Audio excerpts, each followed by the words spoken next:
Witam serdecznie. Dzisiejszy poradnik poświęcę podstawom pracy z warstwami, kanałami oraz maskami w edytorze obrazów GIMP.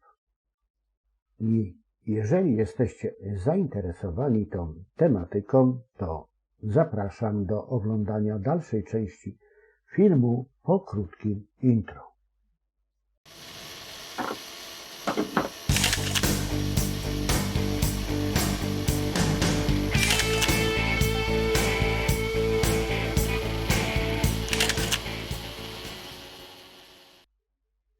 Aktualnie korzystam z GIMPa w wersji 2.10.14.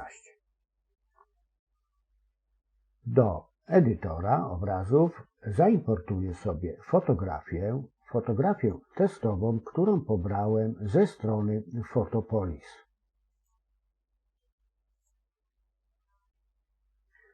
Jest to fotografia wykonana aparatem fotograficznym Leica, zapisana z głębią 8-bitową na kanał w przestrzeni kolorów RGB.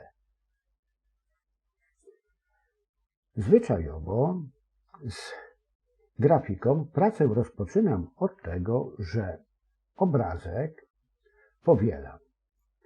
Chroniąc w ten sposób oryginał, pracuję na kopii obrazka.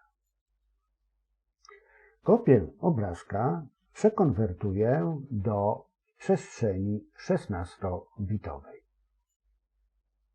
A to dlatego, że 16 bit to po prostu więcej informacji i lepszy efekt edycyjny.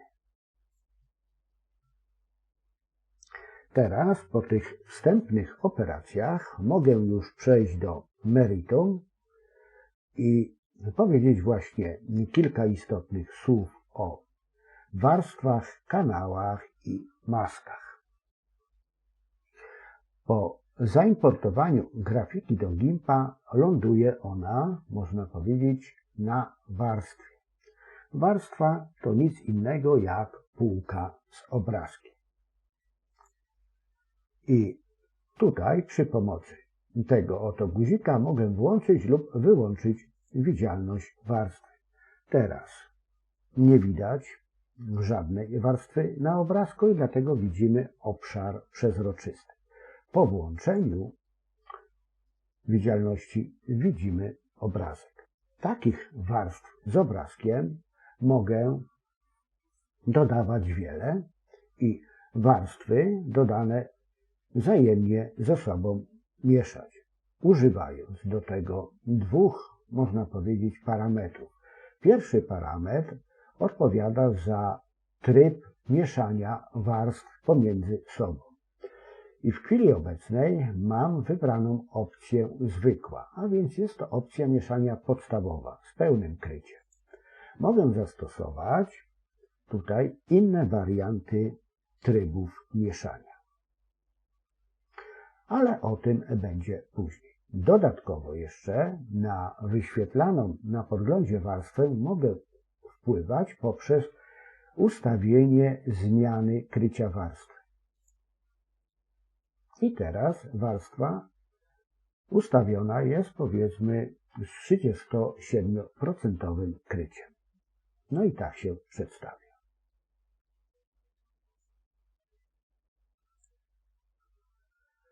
W skład konkretnej warstwy z grafiką wchodzą kanały. W pierwszej kolejności kanały koloru, zgodnie z przestrzenią, w jakiej ta grafika została zapisana. Ponieważ fotografia z aparatu Leica została zapisana w przestrzeni RGB, posiadamy 3 kanały koloru: czerwonego, zielonego i niebieskiego. I teraz tak wygląda kanał czerwony, tak czerwony w połączeniu z zielonym, a tak wygląda w połączeniu z kanałem niebieskim. Gdy mamy aktywne wszystkie kanały, mamy pełną informację o kolorach na fotografii. Dodatkowo do warstwy z tymi 3 kanałami możemy dodać kanał 4, tak zwany kanał alfa, który odpowiada za przezroczystość. Ale zanim dodam ten 4 kanał alfa, to wykonam pewną operację. Zdefiniuję sobie kolor. Aktywny kolor pierwszoplanowy i aktywny kolor tła. I teraz kolor tła jest czarny. I co się stanie, gdy użyję gumki, zwiększę średnicę pędzla i będę wymazywał pewien obszar. Może jeszcze zwiększę. O, widzicie. To gdy wymazuję obszar z fotografii, no to jednocześnie odkrywam czarny kolor tła, bo tło jest ustawione na kolor czarny. Ctrl Z. Cofam operację. A teraz jak do warstwy dodam kanał alfa, a więc prawy przycisk myszy, okno z operacjami się otwiera, no i mam możliwość dodania kanału alfa. Kanał alfa został dodany. Widzicie, tu jest na dole. Wszystkie kanały teraz są aktywne.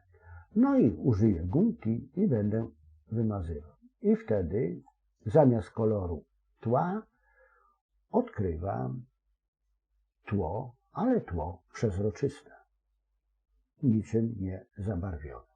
I o tym informuje właśnie nas ten stan kanału alfa. I teraz popatrzmy, że kolor biały, można powiedzieć, wyświetla kompletne informacje o warstwie, a kolor czarny już wyświetla pełną informację o przezroczystości. To możemy się domyślić, że gdybym tu zastosował jakiś kolor pośredni, powiedzmy, wybrał sobie kolor taki szary i popracował gumką, no to powinno być malowane to na szaro, ale jednak widzicie, że tutaj dokładnie tak nie jest, bo gumka działa jako gumka. A tutaj na pracę gumki musiałbym wpływać poprzez zmianę krycia chyba tego narzędzia. Jakbym tutaj poziom krycia gumki obniżył do 50% i wykonywał, to teraz widzicie, że ta przezroczystość jest osłabiona, nie jest zupełna.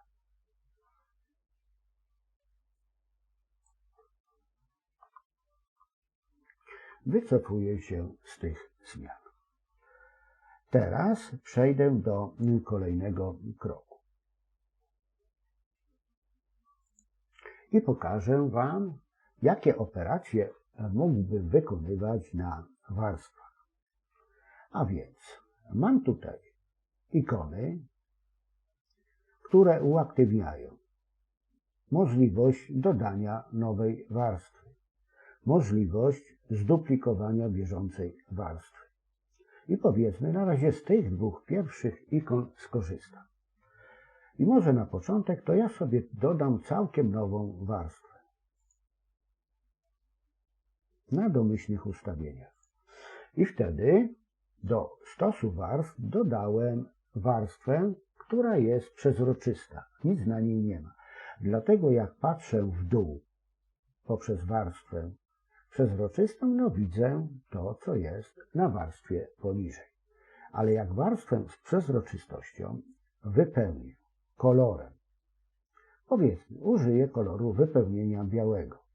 Włączę wiaderko i kliknę wylej kolor biały. Wylałem na warstwę kolor biały i teraz ta warstwa została zamalowana na biało. Gdyby na tej warstwie wyłączył któryś z kolorów, na przykład kanał koloru czerwonego, no to zabarwienie już będzie składało się z sumy 2 kanałów, zielonego i niebieskiego. Jeżeli wyłączę widzialność 2 kanałów, no to mam tylko kanał koloru niebieskiego. Teraz mam kanał koloru zielonego, a teraz mam kanał koloru żółtego. Jak włączę wszystkie informacje, no to wypadkową jest kolor biały. Teraz na warstwie ustawię inny tryb jej mieszania z tą warstwą poniżej i zastosuję tutaj, powiedzmy, tryb, no jaki? Może na początek tylko jaśniejsze. Nic to nie dało. Tylko ciemniejsze. Też specjalnie to nic nie dało. Ale jak zastosuję tutaj tryb miękkie światło, no to już podziała mi ten efekt miękkiego światła. I powiedzmy, aktorka która jest tutaj na tym zdjęciu, została rozświetlona białym, miękkim światłem. Teraz jaka moc będzie tego rozświetlenia, mogę definiować, ustawiając właściwe krycie warstwy. I w ten sposób osłabiać efekt rozświetlenia. Tak to działa. No ustawię sobie to wszystko na maksa, żebyście lepiej to widzieli. I teraz powiedzmy, do warstwy z kolorem białym dodam sobie maskę, bo przecież mogę to zrobić. Tu mam kolejną, można powiedzieć, ikonę, która powoduje, że do obrazu mogę dodać maskę, która umożliwia nieniszczącą zmianę przezroczystości. Bowiem maski warstwy pracują na przezroczystościach. No i klikam i dodam maskę. Którą maskę warstwy mam dodać? Powiedzmy, że zacznę od maski białej. Maska biała bez przezroczystości. A więc można domniemywać, że gdy dodam maskę białą, nic się nie zmieni. Bo faktycznie nic się nie zmieniło. Bo kolor biały blokuje przezroczystość.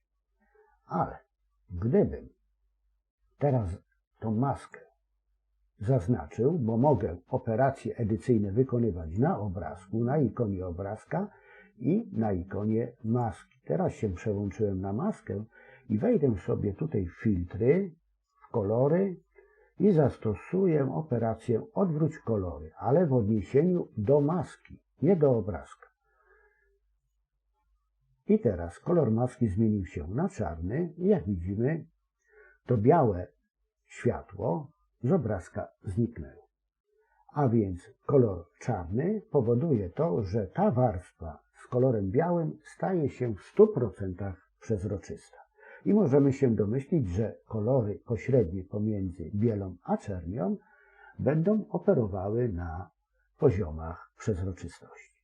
I będą część tego białego światła zatrzymywały na warstwie górnej. Tak to należy zrozumieć. I teraz Wam to udowodnię.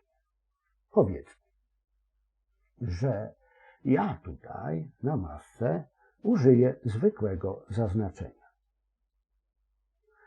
Zastosuję zaznaczenie eliptyczne.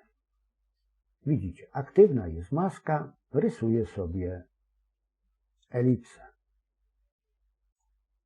O, Enter, zatwierdzam. I teraz tą elipsę wypełnię kolorem białym, a więc wiaderko, klikam i widzimy, że obszar maski tutaj w środku został wypełniony kolorem białym. Teraz mogę sobie te maszerujące mrówki zaznaczenia zdjąć i dalej pracować na warstwie maski i zastosować inny filtr, na przykład filtr rozmycie Gaussa. I tutaj ustawię sobie promień rozmycia i w ten sposób spowoduję, że ta ostra krawędź zostaje zamieniona na miękką krawędź. I mam bardziej takie łagodne przejście gradientowe. proste, nieskomplikowane. Teraz mogę wejść w zakładkę warstwy, a właściwie to jestem, kliknąć prawym przyciskiem myszy i ten kanał maski, który tutaj jest, zapisać na zaznaczenie, albo z maski utworzyć zaznaczenie, przywrócić te maszerujące mrówki. Ja właśnie to zrobię. Widzicie, pojawiły się znowuż maszerujące mrówki. I teraz, proszę Was, przeniosę się do zakładki kanały i pokażę Wam, że z tych maszerujących mrówek mogę sobie utworzyć nowy kanał, który zostanie zapisany tutaj poniżej, tak zwany kanał zaznaczenia. I popatrzcie, wchodzę w zaznaczenie, zjeżdżam tu w dół i tutaj mam taką opcję: zapisz zaznaczenie do kanału. Klikam. I mam utworzony kanał z zaznaczeniem w postaci okręgu lub powiedzmy takiej elipsy, jeżeli to jest elipsa. I ten kanał może nam towarzyszyć w dalszych pracach. I wtedy, gdy będę potrzebował takiego zaznaczenia, żeby stworzyć maskę, to mogę tego kanału użyć.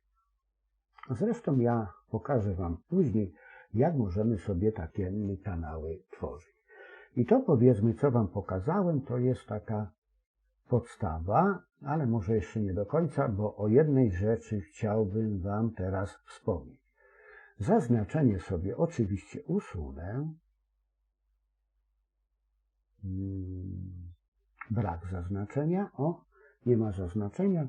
I wrócę do tych obu warstw. No i jak widzicie, ta ikonka odpowiada za ukrycie lub wyświetlenie określonej warstwy, która znajduje się w stosie. Jak tą warstwę ukrywam, ona jest nieaktywna. Teraz przywracam, jest aktywna. Mogę ukryć warstwę z obrazkiem. Tak? I teraz widzimy tylko warstwę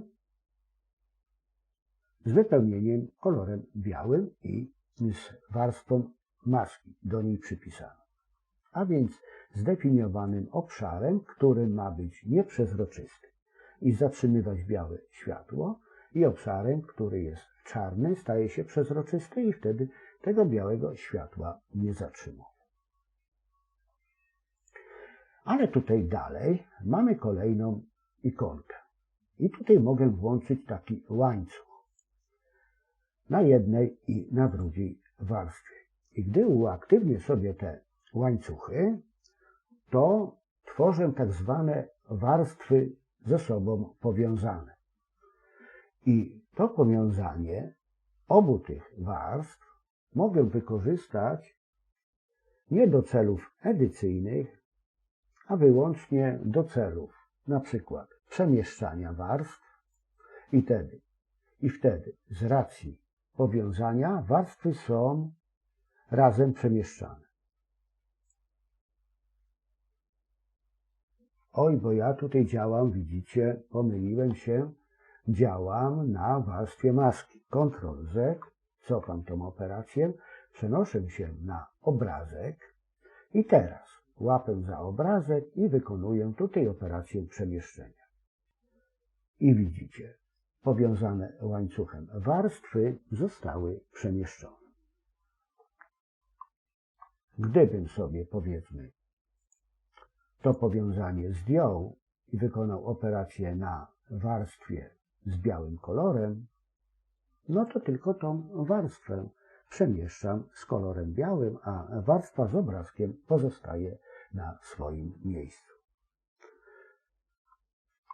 I takie powiązanie warstw możemy wykorzystać do wspólnego skalowania i, jak mówię, do przemieszczania. Nie możemy tutaj wykonywać operacji na przykład związanych z, powiedzmy, korekcją krzywych, poziomów w odniesieniu do warstw powiązanych. Zawsze ta operacja będzie wykonana na warstwie, która jest aktywna. No, to jest taki brak GIMPa.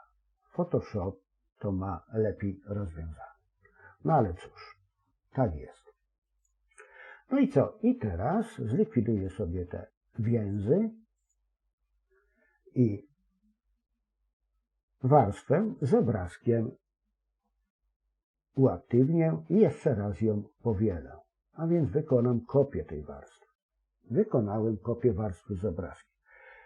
Teraz warstwę tą na dole ukryję i pozostawię tylko te dwie aktywne warstwy. Kliknę prawym przyciskiem i te dwie aktywne warstwy mogę ze sobą połączyć w dół lub je usunąć, ale powiedzmy spróbuję połączyć w dół obie te warstwy. Połączyłem dwie warstwy w dół i teraz mam taki układ warstw.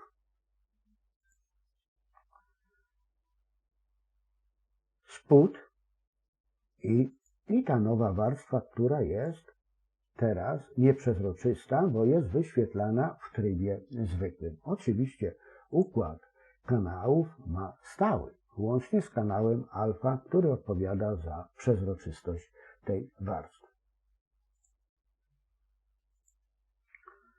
Super. No i teraz powiedzmy, że ja na tej warstwie nowej zastosuję operację odwróć kolory, a więc zrobię odwrotne kolory. No i teraz powiedzmy zmienię krycie tej warstwy. No to w połączeniu tych dwóch warstw uzyskam taki oto cudaczny, można powiedzieć, efekt. Dobrze. Tą warstwę ukryję i przejdę do kolejnego etapu. Bo już mi się wydaje, że te informacje, które Wam miałem przekazać odnośnie warstw i kanałów, to przekazałem. Ale nie przekazałem informacji na przykład odnośnie masek. A więc na przykład tworzenia takiej szybkiej maski. Bowiem przy pomocy szybkiej maski możemy z fotografii wydzielać te obszary, na których nam szczególnie zależy i w oparciu o utworzone zaznaczenie na podstawie szybkiej maski możemy tworzyć edycję tych zaznaczonych i aktywnych rejonów. I dlatego też ja sobie taką szybką maskę otworzę. I dlatego też ja sobie taką szybką maskę utworzę. Bowiem chciałbym z tej oto fotografii wyselekcjonować skórę. A ktoś się zapyta, a dlaczego chcesz wyselekcjonować skórę? A to dlatego, że zamierzam na tej fotografii przeprowadzić taki subtelny retusz skóry i zlikwidować te oto przebijające się piegi przez makijaż, ale zrobić to naprawdę subtelnie. Fotografia jako tako jest wykonana właściwie, prawidłowo, kadr jest super naświetlony, bo jak wejdziemy w zakładkę z histogramem, to przekonamy się, że układ histogramu rozciąga nam się od absolutnej czerni do absolutnej bieli. I na fotografii nie ma obszarów prześwietlonych i niedoświetlonych. Balans bieli ustawiony jest właściwie, a więc tych korekt do fotografii nie będę wprowadzał. A jedynie co mogę tutaj zrobić, no to udoskonalić cerę tej oto pani. I właśnie, żeby sobie taką cerę udoskonalić, muszę ją wyselekcjonować. Przełączę się tutaj na widok z fotografią i użyję narzędzia szybka maska. Szybką maskę mogę włączyć, wykorzystując tutaj tą ikonę na dole, piszę przełącza szybką maskę Shift plus Q lub wejść w zakładkę zaznaczenie szybka maska Shift Q. Jak włączę szybką maskę, no to widzicie, że obrazek zostaje pokryty czerwonym kolorem. Kolor czerwony oznacza, że szybka maska jest aktywna. Oczywiście jest to maska półprzezroczysta, żebyśmy mieli podgląd, co sobie przy pomocy tej maski wymaskować, a co odkryć. Jeżeli kliknę na tą ikonkę jeszcze raz, no to maska zostanie wyłączona, a więc prosta opcja. Tworzymy szybką maskę. Jak taką maskę można sobie narysować? Do tego celu użyję miękkiego pędzla o twardości 50%, kryciu 100% i będę używał koloru białego i czarnego, a więc dwóch podstawowych kolorów. I teraz, gdy będę po obrazku malował kolorem białym, to po prostu będę zdejmował tą czerwoną maskę z obszaru skóry.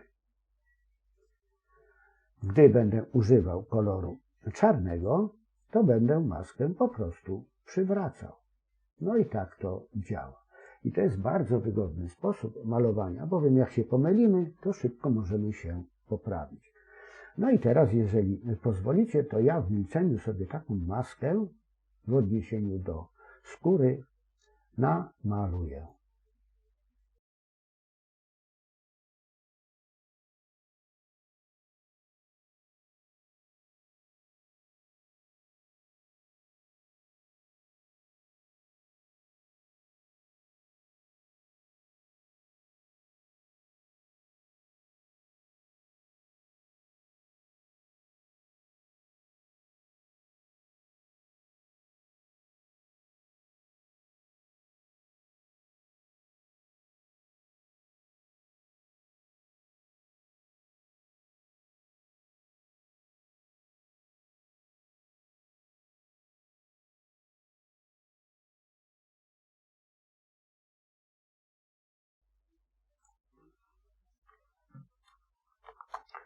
No okej, powiedzmy, że skórę mam odsłoniętą.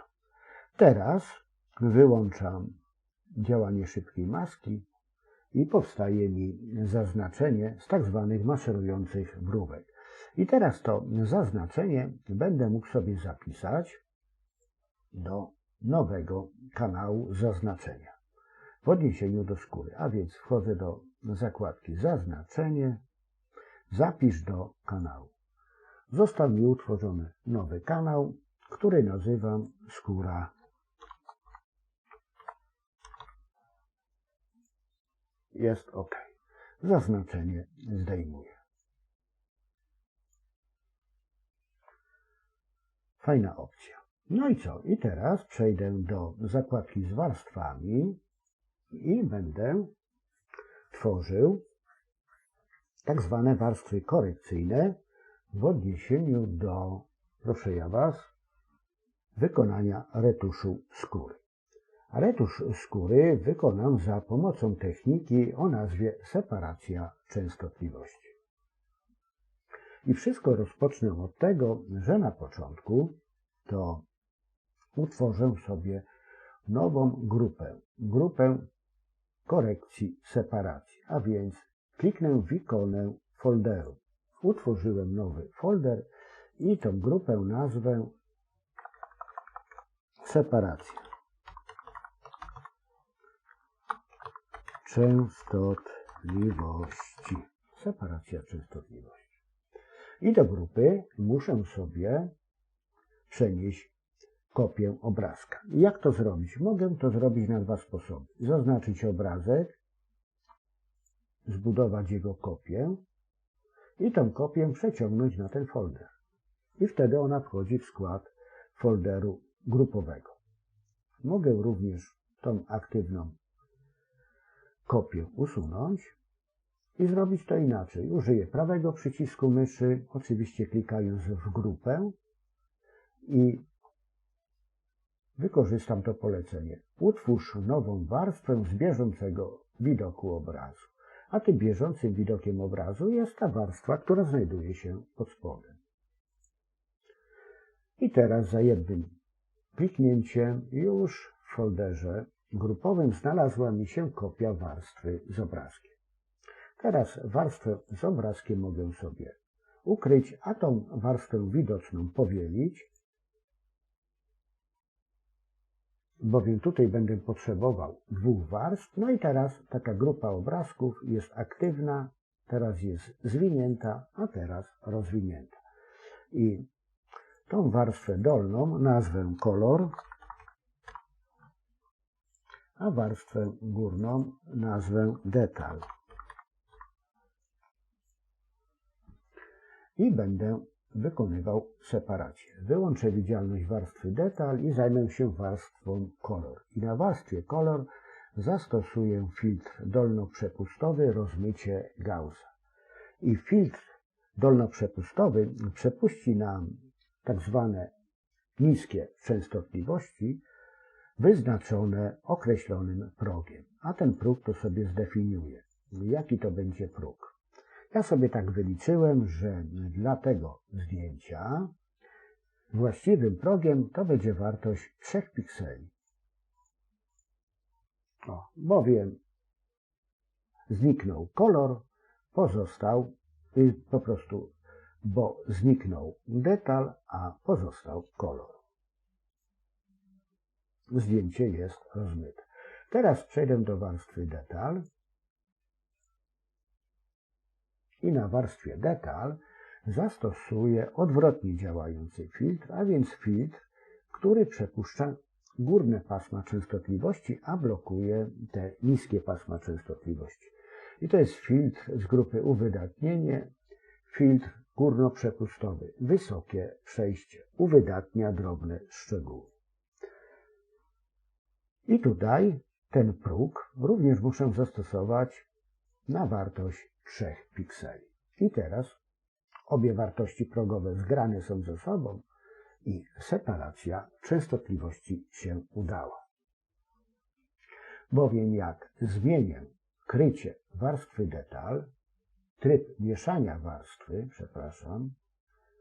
i tutaj wybiorę sobie światło liniowe, no to odzyskam pełną informację o obrazku. A więc te pełne informacje, które są zawarte w warstwie zespolonej z obrazkiem.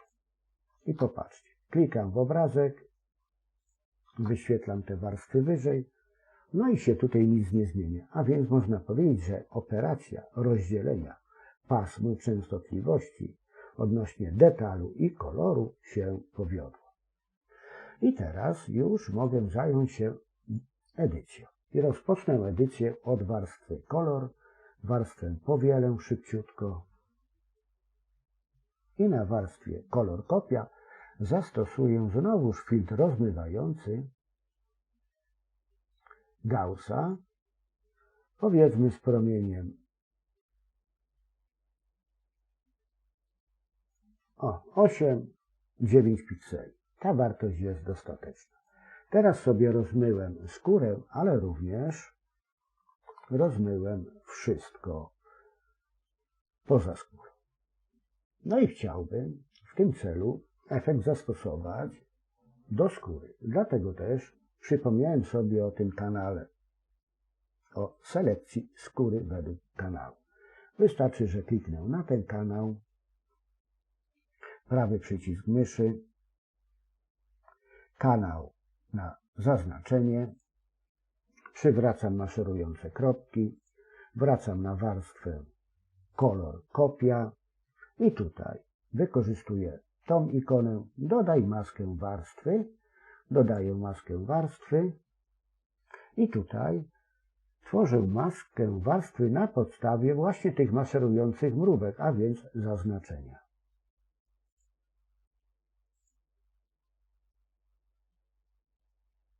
Pojawi się ikona, która będzie informowała nas, że maska została dodana. I widzicie, skóra jest na biało, a więc jest objęta procesem rozmycia, a to wszystko, co jest na czarno, zostało ukryte. Teraz mogę sobie wyłączyć te maszerujące mrówki, przybliżyć się na 100% i takie sobie ustawić krycie warstwy skóra kopia, no żeby troszeczkę pokazać tam detali spod.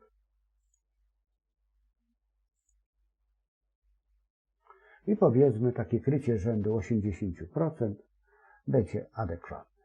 Teraz mogę zająć się edycją warstwy Detal. Przejdę do warstwy Detal, no i tutaj wykonam jakiś retusz tych drobnych niedoskonałości. W tym celu użyję narzędzia łatka, tak, i wybiorę sobie pędzel, ale włączę opcję twarda krawędź, a to dlatego, że pracuję na szczegółach. I tutaj chciałbym, żeby ten pędzel w całym swoim zakresie działał twardo, a więc rysował ostre krawędzie. Zmienię rozmiar pędzla, no i co? I próbkę sobie, oj, za mały ten pędzelek zrobiłem, a więc powiększę. Kontrolę, pobieram próbkę. No i powiedzmy te mankamenty, które są, usuwam.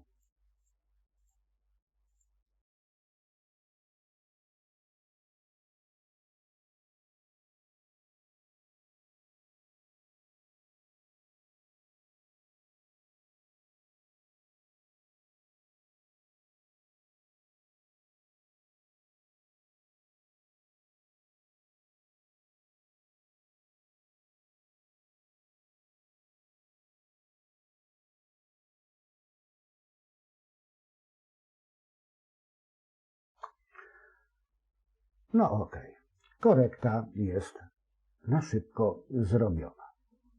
Teraz popatrz, tak wyglądało przed, tak jest teraz. Teraz powielę sobie warstwę Detal.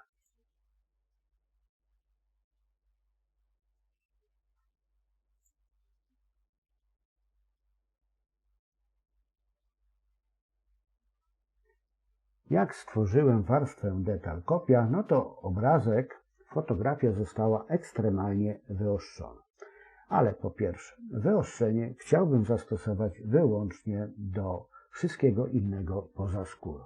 Więc znowuż skorzystam z kanału skóry. A więc kanał zaznaczenia skóra, kanał na zaznaczenie, pojawiły się maszerujące mrówki.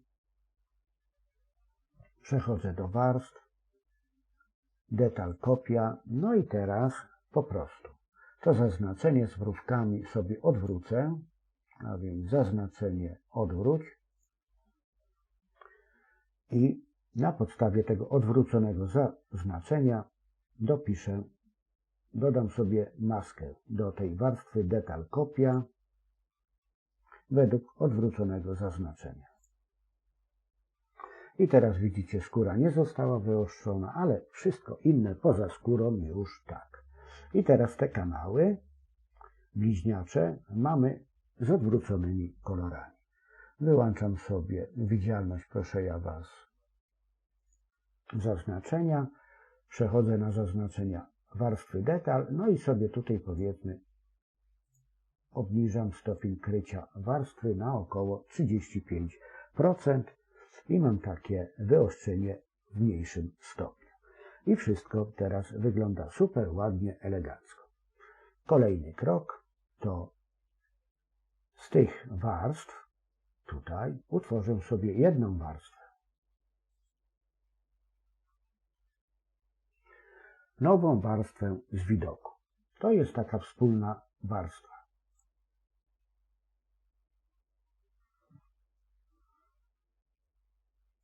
Bomba. I ta nowa warstwa z widoku reprezentuje to wszystko, co jest na tych warstwach poniżej. Także jak wyłączę widzialność tych warstw niżej, no to uzyskuję taki efekt. I teraz chciałbym Wam pokazać jeszcze jedną rzecz. Chciałbym przejść do zakładki kanały, będę operował na warstwie widoczny i wybiorę sobie wszystko, co jest na kanale czerwonym. A więc kanał czerwony jest zaznaczony. Przejdę do kolorów, składowe, rozłóż i wybiorę sobie zawartość kanału czerwonego i zapiszę go do nowego obrazka w skali szarości. A więc wydobędę zawartość tylko kanału czerwonego.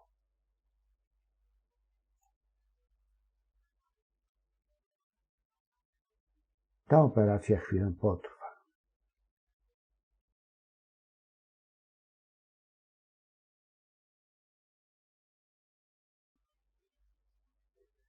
I teraz został mi utworzony nowy, trzeci obrazek z zawartością kanału czerwonego w skali szarości, bo tutaj mam to wszystko napisane. I teraz tą zawartość tego okna sobie skopiuję do schowka, edycja, skopiuj widoczne, przejdę do mojego obrazku, mojej fotografii, którą edytuję, przełączę się na warstwy i tutaj wybiorę sobie opcję edycja, wklej jako i wkleję to jako nowa warstwa, ten właśnie obraz w skali szarości.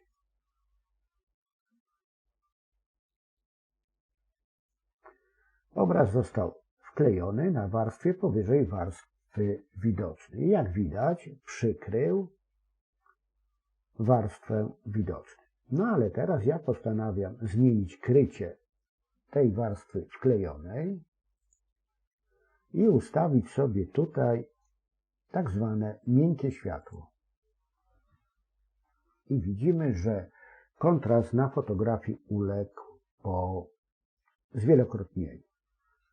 Skóra generalnie została rozjaśniona, a wszystko inne przyciemnione. I teraz działanie tego kanału czerwonego jako filtra chciałbym zastosować tylko w odniesieniu do skóry.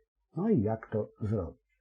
No przecież mam kanał z zaznaczeniem skóry. Klikam, kanał na zaznaczenie, pojawiają się mrówki, przenoszę się na warstwę, warstwa wklejona jest aktywna i teraz, przepraszam, tak, warstwa jest aktywna i teraz tworzę nową maskę do warstwy według zaznaczenia. Dodaj. I widzicie, że skóra uległa rozjaśnieniu, obrazek nie. Zaznacz, usuń maserujące mrówki. No i co? Kolejny krok. Przełączam się z maski na ikonę obrazka, no i zmieniam krycie tego obrazka. Tak powiedzmy na 30 kilka procent. O, i teraz to wszystko wygląda tak. Popatrzmy. Teraz jest skóra taka, a tak skóra rozświetlona. No i praktycznie porównajmy sobie. Tak było przed, a tak jest po retuszu. No i teraz możecie sobie ocenić, podsumować, wyciągnąć wnioski. Jak widzicie, praca z warstwami, z kanałami koloru i maskami nie jest tak skomplikowana, jak byśmy uważali. I właśnie budując takie kolejne warstwy korekcyjne, możemy edytować swoje fotografie właśnie w ten sposób. Bardzo wygodny. Powiem, możemy się z określonych operacji wycofywać, te operacje wzmacniać, korygować. A w tym na pewno pomogą nam maski. Maski oparte na przezroczystościach. I tym oto stwierdzeniem ten swój dzisiejszy poradnik zakończę. Podziękuję Wam za uwagę. Pożegnam się z Wami oczywiście do kolejnego mojego poradnika. No i co?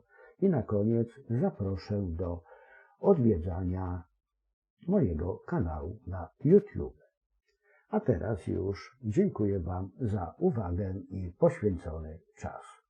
Do nowego poradnika.